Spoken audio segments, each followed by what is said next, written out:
Hello, everybody. Welcome to our Aging and Spirituality podcast. And our goal every time we come and get together with you is to hopefully we're opening more doors to you experiencing your real full potential. That's where we all want to go. I'm Yes. Chris Jensen. I'm Kathy Lee Taylor. Hello. Hello. So today I have an interesting topic called how to keep the happiness vibe going. No, I like that. Yeah. So I want to ask our listeners, are you happy? Are you more often happy or are you more often sad or angry or fearful? One of the questions that yoga masters and gurus often ask their students, their devotees is, are you happy? And that seems like an odd question for them to ask, but what they say is, if you're not happy, then something within you is out of balance. Right. Say that in those situations, we're making choices that are not allowing us to experience the inner joy that is there. It's always there. We just don't let it come through. Right. So, what's the secret to keeping happiness going? After all, is life just full of stressful situations? Yes, it sure is. It But was. I mean, I could think every year there's something. But what I've learned in yoga is that every day, every hour, in fact, we're making choices. And those choices either lead us to inner peace and happiness or to mental turbulence and general funk. So I know I've had times in my life when I was generally happy and other times when I wasn't. And when I look at what the difference was, I have to admit it was all about the difference between selfless or selfish motive. Oh, well. Yeah. I mean, no one wants to think about it that way. And generally, we don't want to take responsibility for our happiness. We say if we're not happy, it has something to do with our job or our relationships or our friends or society or the world. It happens to us. Yeah. Yeah. And it does have something to do with all those things, but it is not what they're doing to us. It is our reaction to what's happening. That's the key. Some things do not, I mean, let's face it, you can react with stress, sadness, fear, or anger. I'm going to tell you some things to do that will help you shift more to the happiness column. And it's not the usual stuff that you hear. This is a little different. Sri Ramakrishna, a very great 19th century yogi, said that the person who works for others without any selfish motive does good for him or herself. Now, I did change the quote. He said man and himself. I said person and him or herself. So I give that caveat that I We can do that. But you get the point. Selfless service or karma yoga is part of every kind of yoga path, pretty much any spiritual path. And why? I'll tell you a story about that absolutely rocked my world when I heard it. There was this guy in India, and he ended up becoming very well known, but he went to see his guru or the person he wanted to be his guru, and he wanted to learn a mantra. And the guru said, we need you to chop wood and carry the wood over so that we can keep warm. It's cold there where they were. It's in the Himalayas. And so he chopped wood and he carried it. People came from all over and they were getting mantras. And they were in there with the guru chanting and meditating, and he's chopping wood, carrying wood. And time's going by, and he asks the guru again, and the guru says, chop the wood. We need the wood. And so this goes on for a very long time. And then one day he picks the pile of wood up, and one of the hairs from his beard got caught in it, and he looked at it, and it was gray. And he shed a tear because he was still carrying wood. And when he did, the guru came running outside, and he said, what's wrong? And he said, how did you know? And I shed a tear, and he said, when a saint such as you cries, the whole earth shakes. Oh, And that's a so, great story. yeah, so this guy, I mean, it just rocked my world when I heard it. I get the shivers every time I hear this story Yeah. because he He didn't know he was. He didn't know, he was all out of service. He was asked to chop the wood and carry it and keep others warm, and that's what he did. And that is what purified him much more than anything else he could have been doing, what allowed his true self to come through.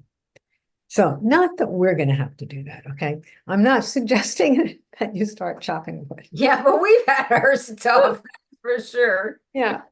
I mean, look, but if we reflect, if we genuinely reflect on our angry or frustrated or unhappy moments, usually has something to do with what we think we should have gotten, but we didn't get. What we want, but we don't think we can have. So yes, I know that seeing the problem doesn't solve it. You can say, okay, I see that. I can see that, I was frustrated. I didn't get what I wanted. The person didn't smile at me when I wanted them to. So I know that doesn't solve the problem knowing that, but one of the best, absolute fastest ways to shift out of the kind of selfish motive that causes us and others grief is selfless service. You can be in the midst of and muck of mire and okay, I'm going to help somebody and it'll shift you. Start out selfless. You're hearing this, me say this, so you may say, okay, well, I'm going to do this, but it's not really selfless because I think it's going to benefit me too. And that's okay.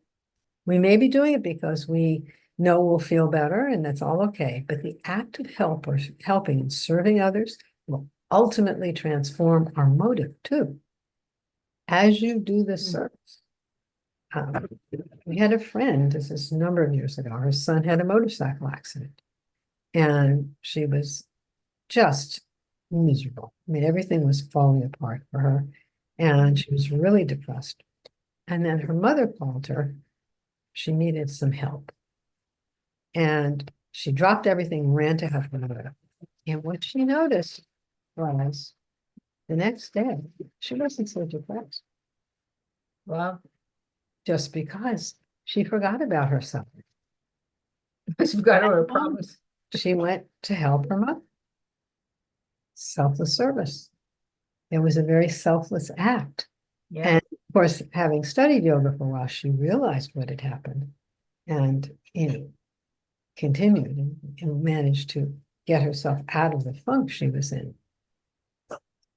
When I first started yoga, I had an incredibly busy mind. We used to do this thing where you observe your mind, and I had not only a set of thoughts going on, but I had one set of thoughts going on and another set of thoughts commenting on the first thought set. It was a really busy place in there. Yeah. I didn't know if I was going to be able to meditate and calm my mind. I mean, I remember when I went to our Sunday night advanced class and I looked around and we were meditating for a half hour, and I was the only one that had their eyes open looking around. And I thought I felt like the littlest angel. Yeah. But here's what's interesting. So I discovered that there was an issue at the yoga center and that the guru, the yoga master, might need some help. And so without giving any thought to what that might entail or what was going on in my life, I had a small child. I offered to help. And it seemed like he was just waiting for me to ask because he had lots of things for me to do. And there were several things I started doing. I was doing photographs and putting them up and helping with a newsletter. And later on, I was teaching, but that wasn't the stuff at the beginning. But without thinking about it, what all of a sudden I noticed a few months later, that one of those two sets of thoughts was gone. And then the meditation got easier. It got more fun. It got more calm. And lots of love started coming through, and my meditations in my life was transformed. Wow. It was transformed. And I'm not saying that I don't slip back into sadness, anger, or fear on occasion, but the thing is, I do know what to do to get out of it. And that's what I want to share with you. Anybody can do this. You don't have to be a meditator.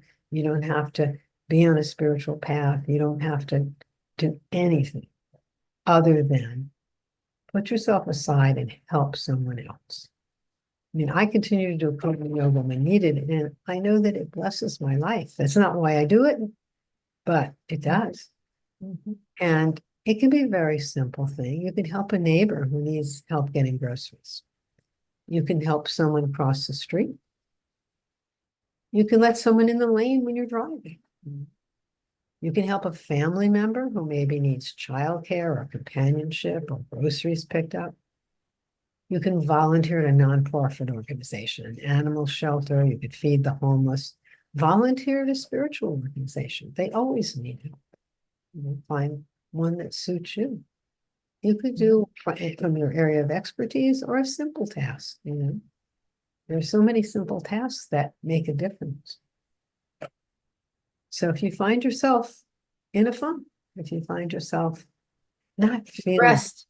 yeah, Depressed. It's really good for depression. I tell people all the time who say I'm depressed, I say, go help somebody. go help somebody. Yeah, go Yeah. help somebody else. Because what that does, you stop thinking about yourself. That's right. Selfish motive goes away and you allow the true you, that pure inner self with love and power and grace. Yep. The little mole comes out of the hole and it sticks his head out of it. It's gotta go play in the light, and it gets Yeah. transformed. It's true, it happens. It's great stuff. So Yeah. it's just a very simple message. There are a lot of things you can do. Yeah. But this is a very straightforward thing that everybody can do. And it Yeah. makes such a difference. And Yes. plus you'll be actually helping others, you'll be helping yourself. And it's an awesome thing. So think about, Awesome yogi tool. Keep it in your think about pocket. somebody that you could help It today. does. It You works could, every time. yeah, think about it. I mean, it's so easy to find someone or some organization that needs, it's just a little help. It doesn't have to be a big thing. Yep. I mean, in our Ramakrishna Ananda, the yoga master from the yoga center, he has a website called Yoga World. And in a part where there's a developing program, he tells he has a little pop-up that says, in order to get the most benefit from this, you need to do 2 hours of selfless service a week. And Week. That's he it. said to really experience the transformations and the growth. So, Well, we're still doing it daily, so yeah, I mean, yeah. do we have angel wings yet? Like, I want to know. I'm waiting for mine. Yeah. Give me a copy in the mail. So try it. Try it. You'll like it. That's what I'm saying. Just try it. 100%. Let us know. But we'd love to hear what happens because this is not only such a transforming thing, but you're going to really be uplifting a lot of people. Yep. So Win-win. thank you all for coming. Bye, everyone. Thanks for Bye. coming. See you next week.